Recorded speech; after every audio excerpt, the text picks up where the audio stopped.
Hi, everyone, and thank you so much for joining us for this next edition of our virtual speaker series.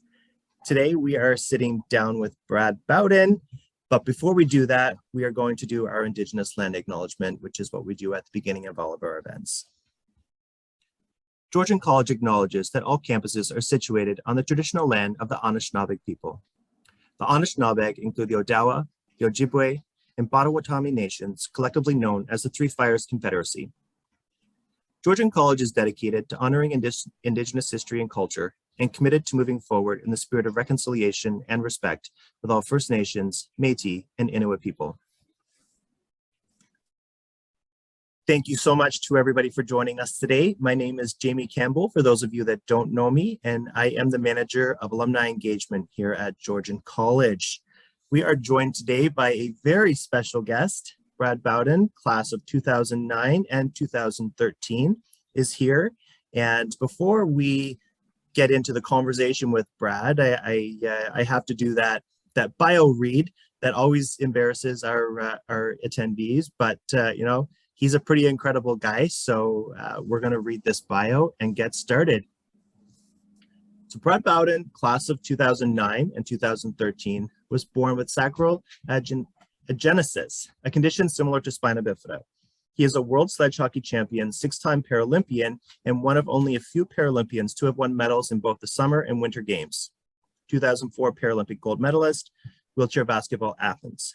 2006 Paralympic gold medalist, para ice hockey Torino, where he scored the game-winning goal. 2014 Paralympic bronze medalist, para ice hockey Sochi, and 2018 Paralympic silver medalist, para ice hockey Pyeongchang. The two-time Georgian alumnus currently works with All Sports, All People, where he combines his Georgian-acquired skills with his passion for supporting youth in sport, making sports programming available for youth with physical and developmental impairments. In 2009, Brad was inducted into the Canadian Disability Hall of Fame. So that's Brad, but is that Brad? There's so much more that we want to know about this morning. So Brad, let's get started. Thanks for joining us today. Thanks for having me. That's quite a list of accomplishments, and you haven't even hit 40 yet. So, I'll tell you how inadequate I feel. But what goes through your mind when you hear your bio read like that out loud? Just a swarm of memories come to mind as you say, mentioning those, because like it's been such a long ride. I've been playing, you know, since I made the national team for wheelchair basketball. I think it was just before I made the sledge Paralympic team or whatever. And so it's just been a long journey. I've been playing wheelchair basketball and sledge hockey for so long that some of these memories disappear. And then to hear you read out the bio, it's just like, oh yeah, and all these flashbacks happen, you know, the game-winning goal in Torino. I'm there, like experiencing that emotion and stuff that I remember that I had. And for me, it's just, I look back on it all and I'm just, I'm kind of proud because like, we had a good run. I had a great opportunity to represent this country and inspire a lot of children and people that have, you know, similar situations going on like I do in life with being a disabled person. And I just just a flood of memories, and just I feel proud now that my career is over and that I'm an old man. So an old man at the ripe age of 38. Now, you mentioned representing Team Canada, and we visited your profile page on the International Paralympic Committee's website recently, and the opening sentence reads, Brad Bowden is easily one of the best Canadians to wear the maple leaf as a Paralympian. What does a statement like that mean to an athlete that is given the opportunity to represent Canada on the world stage? Well, first, it's an absolute honor to have anybody utter words like that about you as an individual, let alone an athlete. I think most people who get into sport dream of having people say nice things about how they play or how good they were, you know, with the ego and all that stuff. But now, like I said, you know, I have a different perspective now. And at the end of the day, I'm glad that people have nice things to say about me and what I accomplished in my career, and that I did it with sportsmanship and I did it with integrity. And I tried my best to lead by example for a lot of young people in this country and make good decisions that weren't not just about affecting myself or the team, but I also thought about this country and just the youth that basically were watching from the sidelines this whole time, keeping an eye on us. So to be able to look back and hear words like that. I mean, it's an honor, and I'm glad that I have a reputation that's positive, unlike some hockey players here and there in the hockey world. But we don't, hockey players don't usually have the best reputation for being, gritty and stuff like that, and fighting and all that. But I'm glad that I stayed true to like how I wanted to do it, and I'm glad that people have nice things to say. And you mentioned the youth there. So it's important for us to remember that you were once a youth yourself. And for every successful athlete, there are those early days, those days before you become a world champion and before you become a Paralympic champion. So let's talk about that for a moment. And I read somewhere recently that you were about 11 years old when you were first introduced to wheelchair basketball. And correct me if my numbers are incorrect there. But tell us about what that early experience was like for you. Yeah, I to be honest, your guess is as good as mine with dates right now, because I don't know either. Everything's so, so many things have happened that, our brains kind of make up and fill in the gaps too. So, but I do remember my first experience in inclusive sport was with wheelchair basketball in a program in Brampton, I believe. And it was just, it's kind of similar to what we do in the community here, where it's just, you just find a group of kids in the community and just bring them together once a week to try a new sport. And they had chairs. So I remember going, and for me, I grew up in a small town, Orton, Ontario, which is in between Orangeville and Fergus. And there weren't really a lot of programs for me to participate in. So, and I didn't really know a lot of other disabled kids. So when I got to try that out, it really blew my mind, because I remember my first initial introduction to inclusive sport was I felt pretty normal. You have this kind of stigma attached with inclusive sport, and even disabled children that get introduced to sport. They have their own lives, and they have their own views on things. So like, to get into something new and exciting is a little bit weird. Like for me, I was like, oh, wheelchair basketball. Like I don't know what this isn't normal basketball. And then I got into it. And the first thing I remember is meeting some of the kids and thinking, at first, oh, these, maybe these people are weird. And then I got to talk to them, and I was like, no, these people are cool. Like all of these people, that they joke around. I felt so at home with them. And I felt like some of the things that, like, I almost thought maybe I was the weird one out of the group, because like, I hadn't really known anybody else that had a physical disability that played sports and had all these weird chairs and stuff. So for me, it really kind of erased that stigma. So I remember just feeling like finding something. I was just kind of like, I like this. This is fun. Like, I look forward to this. So I want to keep doing this. And you did keep doing this. Yeah.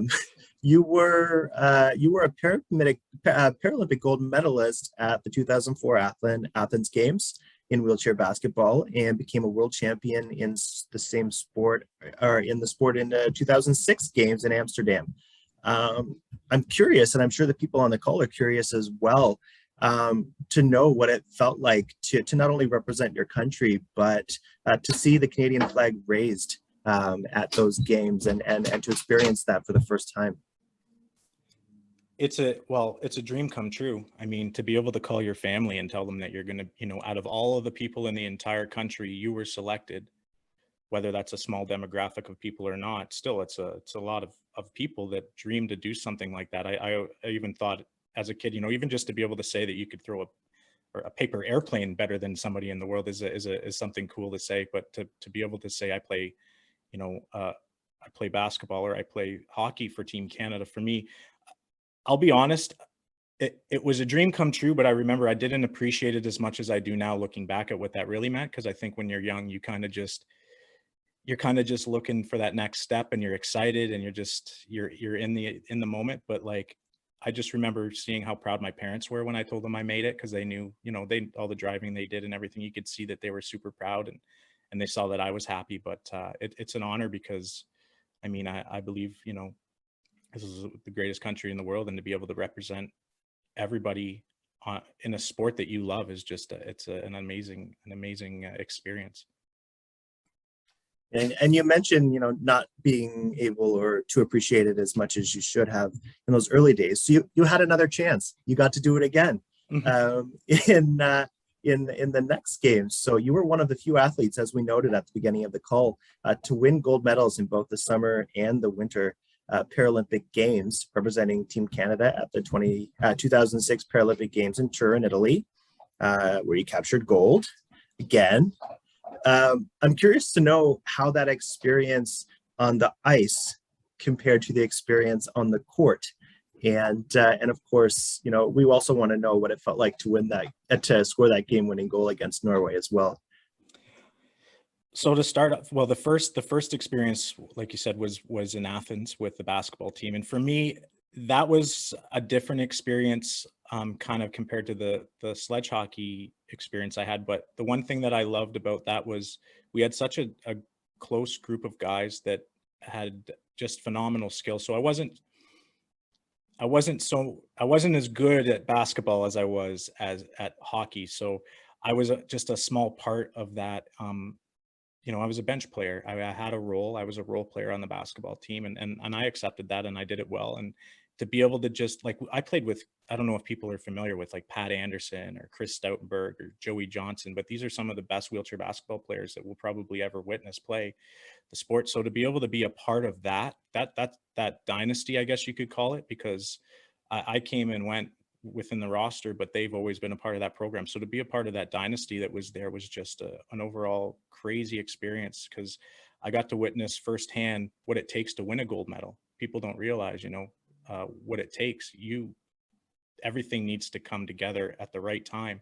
So to be able to experience that firsthand at a young age, and then go over to play it was in Torino in 2006 to do what we did there, and to actually be able to help score a goal, for me, it amplified that feeling even more, because, like, who doesn't want to be involved in scoring a goal to win, you know, a Paralympic gold medal? And I was just so proud, because my attitude was, you know, my parents weren't sure about how long I was going to be able to play both sports, and I don't feel like I was raised to be a quitter, and so I'd never really wanted to let go of it. I wanted to follow it through, and to me, once we won that gold medal, it was just unreal, because it was like, I've got that, finally, that dream came true. And then it just kind of opened my eyes up to, first of all, like, what's involved in doing it again with the sledge team, and then what kind of athlete I need to be in order to help contribute, looking at the role models that I had on that basketball team. Like, it was just a phenomenal experience. But it's that Norwegian goal that I scored was interesting, because we actually lost to them in the semis in that tournament, and it wasn't looking so well. And that was the biggest rivalry we had between, you know, like, the two of us. We were the two top teams. So to be able to bounce back like that after getting beaten, it was just an amazing experience. And like, I am so proud of the team that I was a part of, and just it was just an overall just super proud moment to be able to accomplish that. You speak about what it takes to win a gold medal, and it's interesting because, you know, in addition to the work that you were doing to win a gold medal, you were also working to get your credentials at the same time at Georgian. You know, you graduated from your first program at Georgian in 2009, and then right after that became the first player to score 100 goals for Team Canada in 2010. And then you graduated from your second program at Georgian in 2013. And that same year, you captured the gold medal at the International Four Nations ice hockey tournament in Sochi, Russia. So, you know, obviously you've been balancing academics and sport for many years. And it would have been easy to put one of those goals on hold to pursue the other, but you didn't. Tell us about what it was like to be balancing your academic priorities with your love of sport at the same time. So I have to be honest. I don't recommend trying to do it. It was super hard. There are a lot of athletes that struggle. I've heard horror stories about, you know, trying to balance different things going on while athletes are trying to get an education as well as train. And as you know, the commitment level is, it takes up a lot of time, you know, getting in the gym, doing, you know, what you have to do there. And plus leaving for camps for like 2 weeks at a time, you're missing a lot of school. And I can honestly say, and I don't know if any of them are watching, but if it wasn't for the people that I met that were, you know, my teachers, or professors, I don't know if I would have been able to do it like I did. But I just remember having a couple there was always a roadblock schedule wise, and then there were little tiny opportunities where I could make it work. And I feel like as an athlete, if anybody wants to try to balance education and their sports career, you gotta make sure that you're making those little windows count. So when you have time to do your home, like I was handing in homework from Norway in like a McDonald's cafe just to make sure that they could see that I was committed. And I feel like as a student, there are people that won't even make it to class that live 5 minutes. No offense to these people, but like you have to dedicate yourself to not only just doing the work, but also showing that you care about what you're doing. And sometimes you get a little bit of leeway to be a little bit late or do whatever you have to do. Or if you get an assignment in late, it's not a big deal. And I think that we had a relationship that the teachers and I, and they could see that I really wanted to graduate and I really wanted to learn. I was eager to learn, and I was trying to get, assignments on time. So I think it was a struggle. It's harder for a lot of other people. But if it wasn't for just the appreciation for what I was accomplishing, but also just what I wanted to accomplish from them, I honestly don't know if it would have been the same story. So it's mostly to do with those people. And I had a really great experience and ended up being able to do what I had to do and graduate. So Twice. So you've been a player and a coach. How do those roles compare to one another? Well, I'm just starting to get into coaching a little bit. I've been doing a little bit. I worked with a little bit of an intermediate team out of Elmvale for a short period of time. And then I've been doing some, I don't like the word coach personally. I like to call myself an instructor.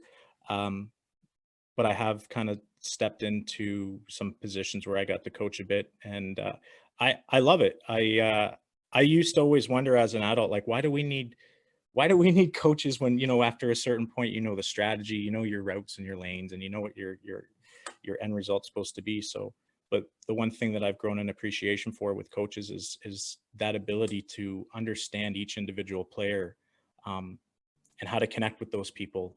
I think more of a personal level, like as far as I've had a lot of coaches that could bring the best out in me, and I would go through a wall for them. And I've met some coaches where I just, just doesn't work, and you just feel weird and you're not connecting. So it's been a learning experience to learn about all of the adversity that coaches deal with, and just how hard it is to get a winning team together. Like I said, going back to winning a gold medal, you need everybody on board. You need everybody to commit to a game plan and a mission. And that alone that takes leadership, and that takes, personal relationships. And you need to show that you care about a player on the ice and off the ice. And you need to think about what's best for them and everybody as a whole. So it's really hard to balance. So I gained a newfound appreciation for those roles.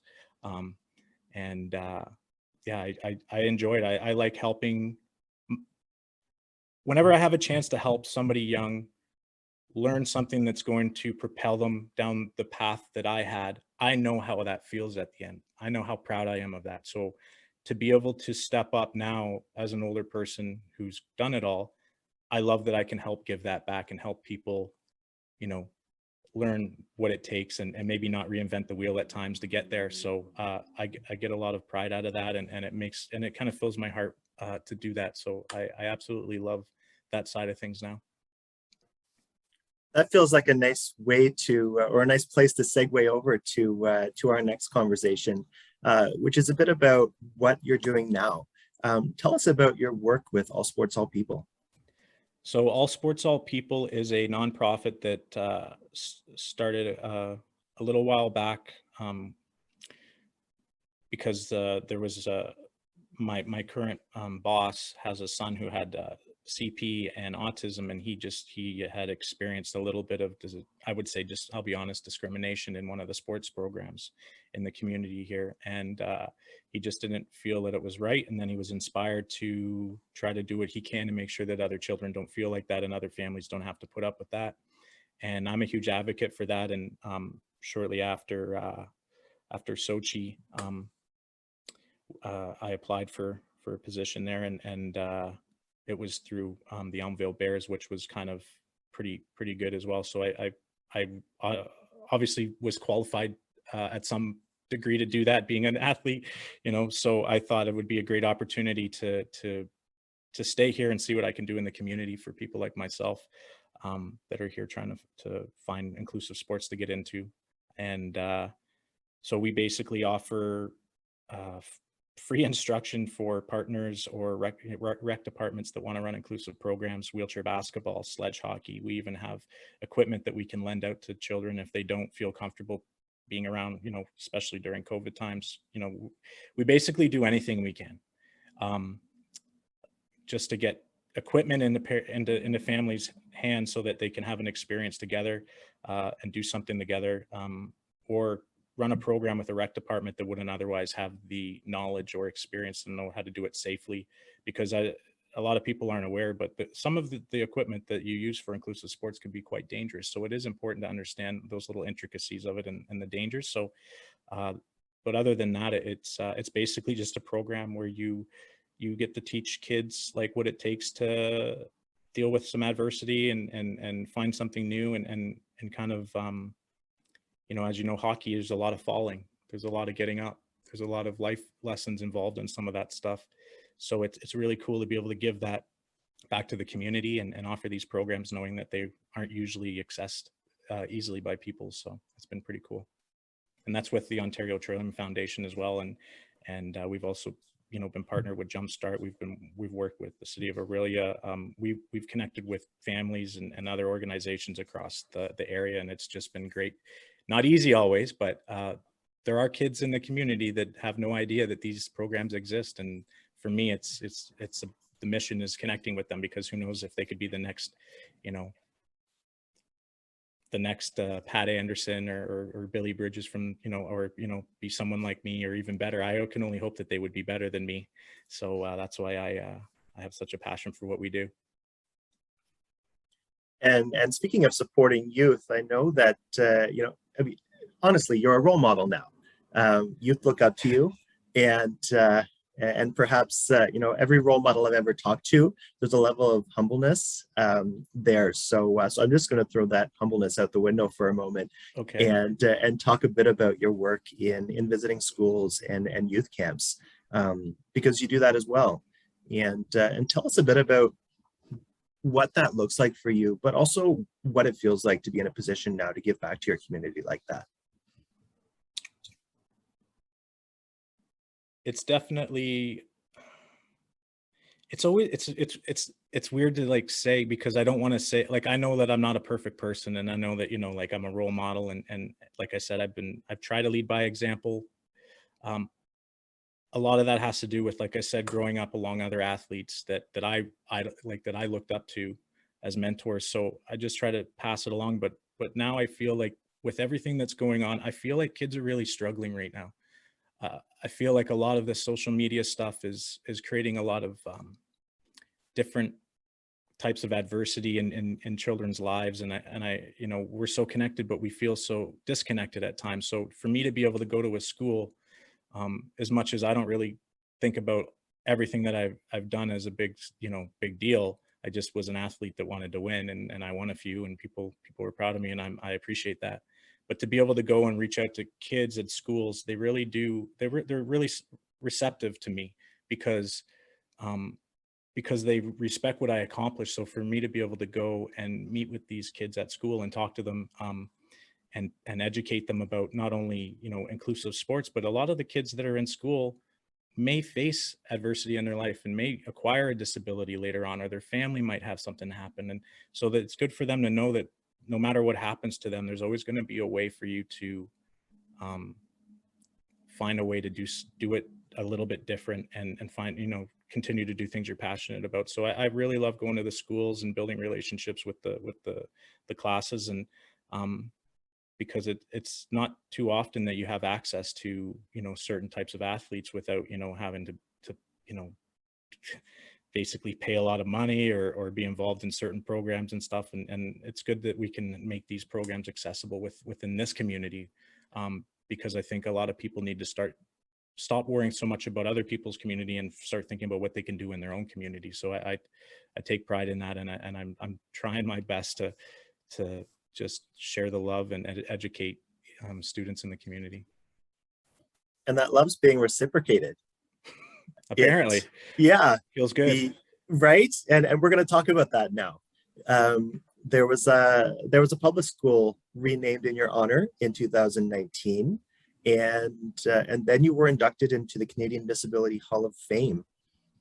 What does that feel like to have your accomplishments celebrated like that, and to be recognized at such a high level? So the gym was my old public school gym. And for me, when I went in that gym, my teachers were great, but there's still things that you miss. And sometimes you still don't feel like you belong. As you know, like there was a lot of things that I had to do differently. And there were a lot of school dances that were awkward where I didn't, get to dance with my crush. And I had all these memories. So to go back into the gym after and see like my jersey on the wall and remember all of the memories that I had in that gym and just in the halls of that school, it, it, it was just such a humbling experience. And to me, it was almost symbolic for those kids as well, because like, where I went to school is East Garifrax, a Central Public School, and it's like in Marsville. I think there were only like 200 or 300 kids in that school or something. And to me, I thought that it was really symbolic for those kids to be able to go in there and see that even though you come from a small town in the middle of nowhere, you're capable of big things once you leave those doors, and once you decide to go out and get an education or get a job or pursue a life outside of our little small area. But it was an honor that they did that. And as far as the being inducted into the Hall of Fame, that was just another honor.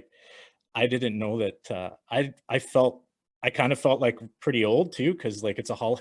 I was still kind of like, I don't know if I'm done, but here I am. So it was awesome though, because when I accepted that, I couldn't help but think of just all the people that got, like, I didn't get where I was by myself. My parents, my coaches, my teammates, teachers, all of the support leading up, everything gets you to the point that you're at later on. And to me, it was a good time to reflect on all of those great people that touched my life in a positive way. And it really kind of clicked in my head that night at the banquet too, with the award ceremony, that, like, it wasn't just about me, but it was about everybody that got me there. And it was just a really great feeling to know that, someday I'll be long gone, but I'll be a part of this, and people know that, I kind of did my part to kind of give back to the disabled community and represent the disabled sports movements the best that I could. It's interesting because you speak about long after you're gone, and at the beginning of the call you listed off a number of names that you looked up to. So in 20 or 30 years, when future inductees are being inducted into that Hall of Fame, they're going to be listing your name with the greats that as they're sitting on interviews. And there's a little something to ponder as we start to shift into the next stage of our conversation, which is about the Paralympics, which begin tomorrow. And I know that several of your past teammates will be playing at these games for Team Canada. Greg Westlake, who was named as Canada's flag bearer recently for the opening ceremony, and of course Adam Dixon, who's a fellow Georgian alumnus also, who you were on the cover of Georgia View magazine with back in 2018. He'll also be playing in these games. What does it mean for you as an athlete to see your past teammates, chasing the gold medal this year? I'm proud of them. There's a shelf life that you have as an athlete, and there's a certain group of guys that I had the privilege of training with and practicing with weekly, and there's a reason that you increase your shelf life in the sport by working hard and by training. And those guys, everything that they've done, everything we did together for skill development, for fitness and all that, the motivation that we had within each other, and the ecosystem that we created within that kind of generation of players as well. It's cool to see some of the old dogs, I guess you can call them, play. And I know for me, my injury happened. I had to step back because of an injury just after Pyeongchang, and I had a major shoulder issue. And for me, I wish that I could be there, because we've been chasing down that day since as long as I can remember. We've only won one Paralympic gold medal. Canada has always been one of the top teams in the world. I've always believed on paper that we were always good enough, but we always beat ourselves somehow. And I just hope that they can have that day where they can just feel like I did when I won in 2006. I know Greg knows that feeling, and he's chasing it. And not a lot of people know this about Adam, but he's been through a lot, you know, with his father, and taking care of things with his family, and all of this stuff, balancing an education. And he's one of the most skilled, if not probably, in my opinion, one of the best players in the world, if not the top defenseman in the world. I don't want his ego to get too big. I always say he's the best player in the world that I've ever played with. No offense to the other guys. Everybody's really good, but he's just such a phenomenal athlete. But he deserves a gold medal. He doesn't have one yet. So to me, for an athlete like that, to not have a gold medal on his resume is baffling. So I hope that they can get it done, and I believe in them. I think that they have a good chance this year. How much sleep do you plan to get over the next couple of weeks as the tournaments are playing out? Well, that's the thing. I'm not affected anymore. I'm out of it now. I'm just a spectator. So I'm sure when I watch the games, my heart starts fluttering a few times and I get a little bit of anxiety watching them. Like when I was watching the World Championships that they were at not too long ago, actually, and they had a couple big games and a couple I don't know, not so good games. So I could feel for them. Everything that happens to them, I have that kind of understand how they feel in that given moment. So, but I think that they're prepared from all of those experiences, and I'm just a fan. I'm not going to try to get too worked up. There's so many things going on in the world right now. I just want to stay even keel and not stress. I believe in them. So if I had any concerns about their inability to do what they set out to do, then maybe I'd be concerned, but I have a good feeling. And I'll just remind the folks on the call that, we'll be opening up the Q&A shortly with you. So if they have any questions, they can certainly use the Q&A function on the chat, or just pop their questions into the chat menu. Brad, before we close out the interview, I want to ask you your final thoughts or words of advice that you might have for people that are watching at home today.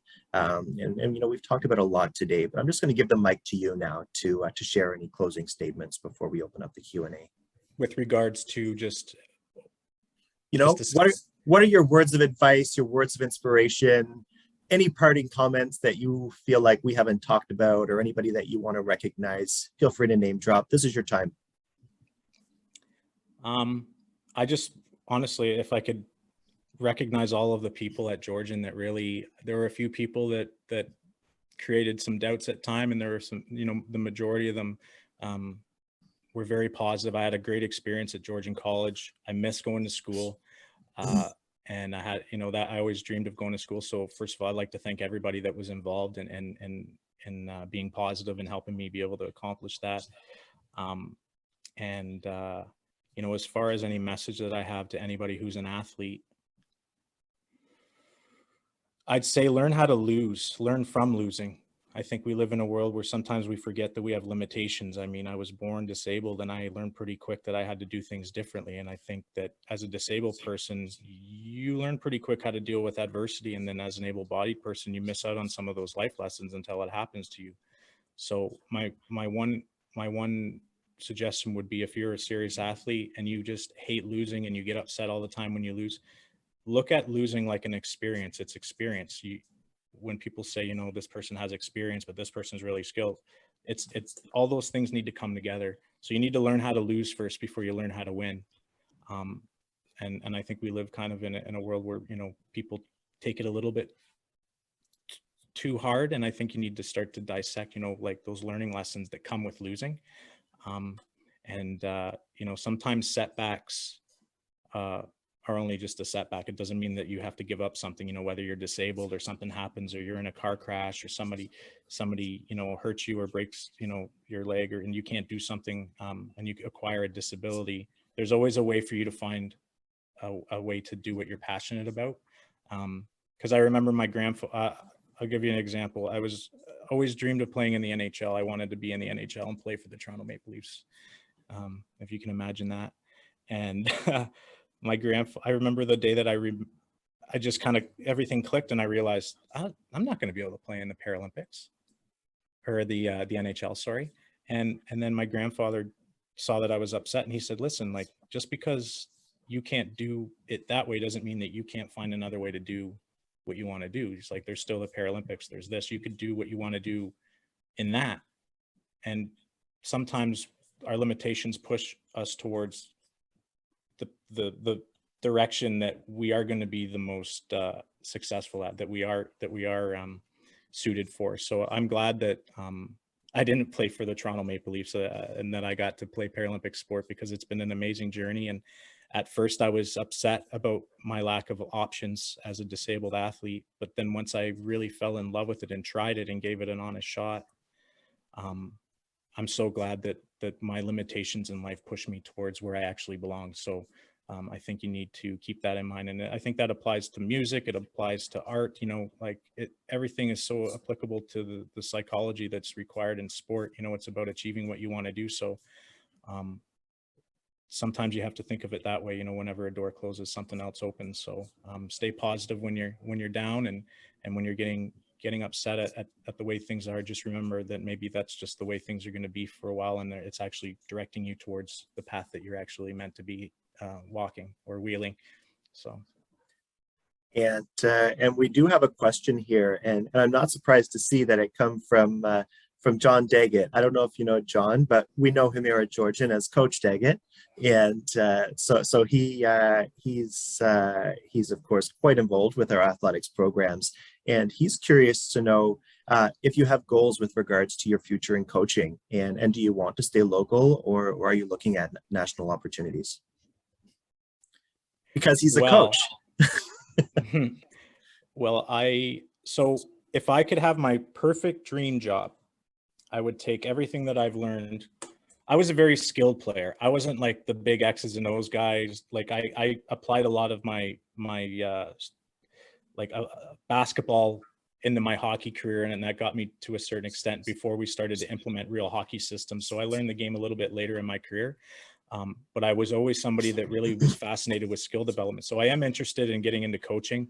I'm more interested in doing more of a skills coaching kind of position. And I have been offered a position, and it's kind of up in the air with COVID and that, but there are a few Paralympic teams that have reached out to me about some opportunities. It's just a matter of, you know, figuring things out and working things out here. But maybe someday I could see myself being in a position like that. Right now I'm working with kids. It's about fun. It's about, you know, getting them out on the ice and having, you know, it's kind of a therapeutic experience through sport. It's just about fun and creating this experience for them. But I also know deep down there's a part of me that's still high performance, that wants to stay in that bubble and give back to those athletes that do want to make the national team, that do want to make those provincial teams, or do want to go on and play in whatever wheelchair basketball leagues or whatnot. So like I am kind of high performance deep down, but it's something that I'm interested in for sure. Next question. And this one I think is probably it's geared towards your experience as a student athlete, and it asks, do you have specific strategies on how you structured your time and your schedule to ensure that you met all the demands of being a student athlete? I don't know if you want me to answer this.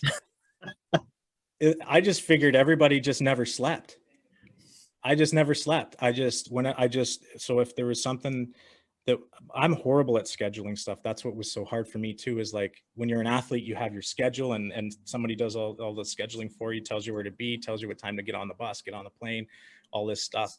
And then to try to balance everything, I worked in a weird way where whenever I had time, the deadline was the big thing. So just make sure you make your deadline. It doesn't matter how you do it. Some people need to be scheduled. I wasn't so scheduled. I just remember a lot of long nights where I stayed up till like, I've had some nights where I stayed up all night and didn't sleep, and then went to the print shop the next morning to get an assignment in and all that, which is probably why there were so many spelling mistakes at times.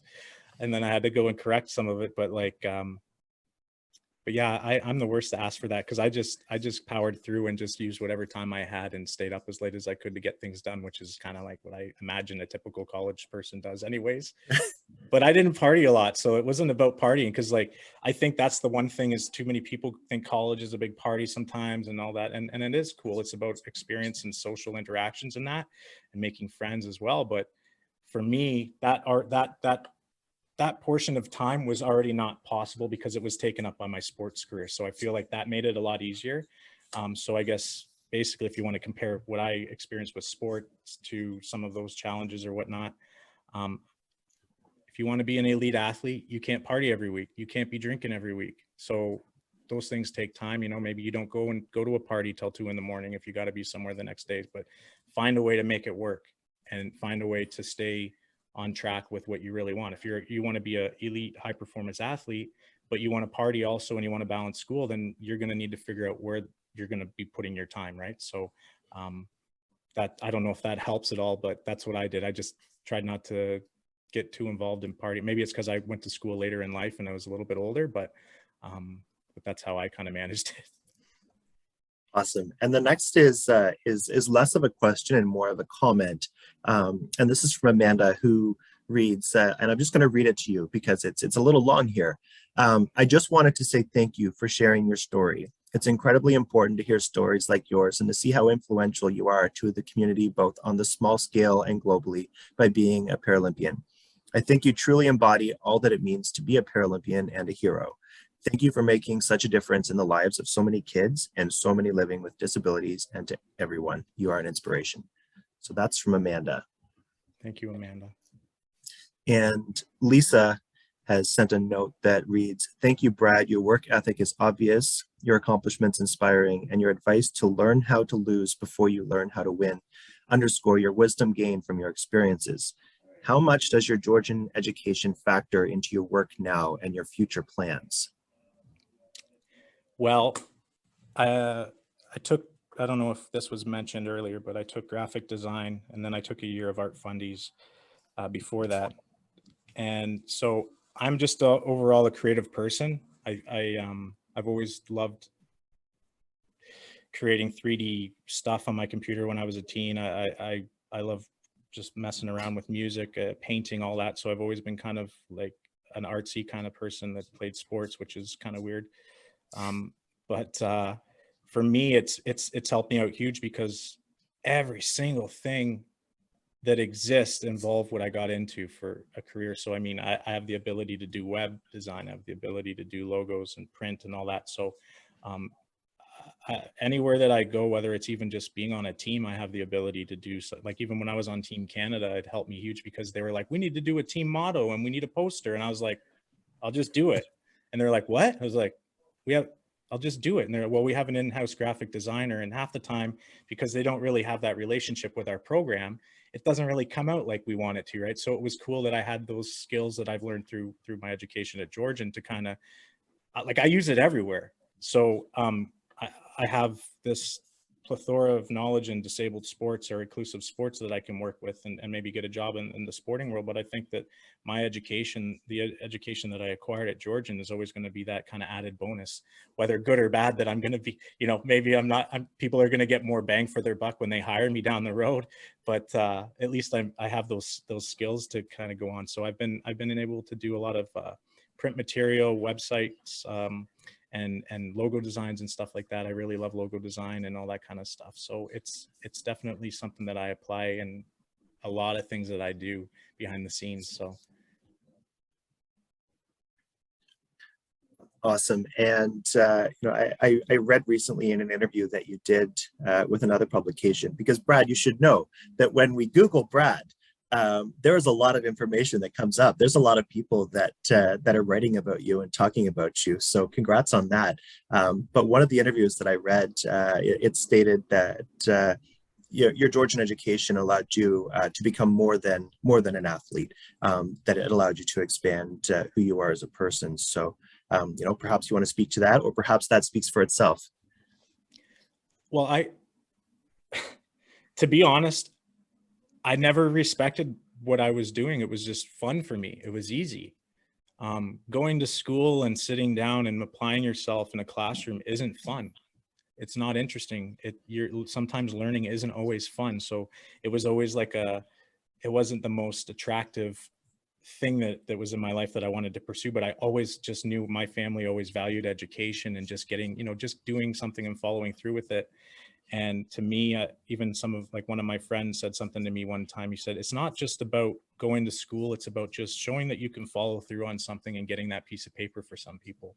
So I always kind of found value in education when I was playing sports, when I was a dual sport athlete. So once I got cut from the basketball team and that window opened for me to go to school, I mean, I was always going to be an athlete and be a good athlete, but I always valued being known as being something a little bit more, and having a skill set or an education, and being able to, say like I went to school and I applied myself and I graduated and I did it.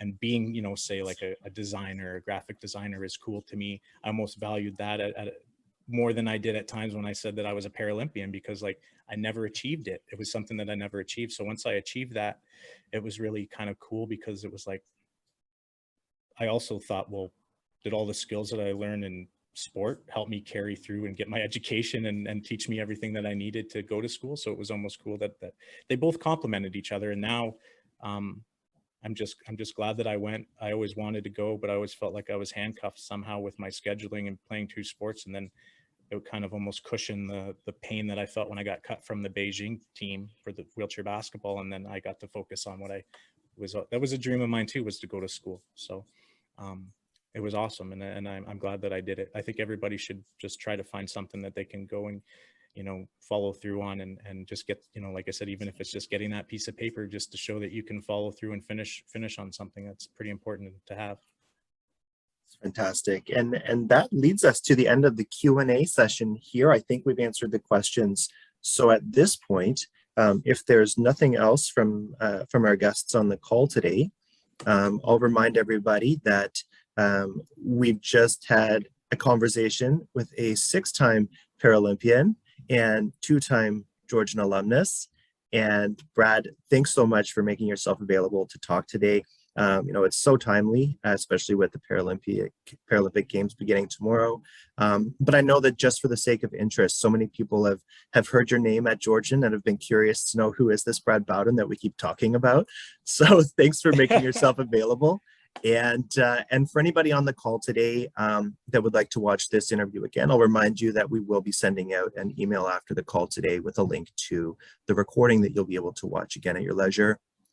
And for anybody that was inspired today by Brad's presentation, know that what we do with the Georgian Alumni Association is we do make a commitment to a student bursary to support a student in financial need as a show of gratitude to our speakers. So Brad, we will make a donation in your honor today to a student emergency bursary, and that will help pay it forward for today's conversation. If there's nothing else, I'll remind folks, if you have interest in learning more about the association, you can visit us, georgiancollege.ca/alumni. And if you're a member of our Georgian alumni community, you can join the Georgian Alumni Network at georgianalumni.ca. And for anybody that's interested in learning about the programs that Brad graduated from and perhaps enrolling in them yourselves, because as you just heard from Brad, you'll be able to pretty much apply it to anything that you're going to do moving forward. Feel free to visit us at georgiancollege.ca to learn more about those programs. Brad, thanks so much for joining us today. Really appreciate it, and all the best to you, and all the best to Team Canada, who will be cheering on over the next couple of weeks. Thanks for having me. And yeah, check out the USA Canada game coming up. That's going to be a really good one to watch. If you have a chance to watch one, I recommend checking that one out. Awesome. All Thanks, right. Brad. Take care. Cheers, everybody.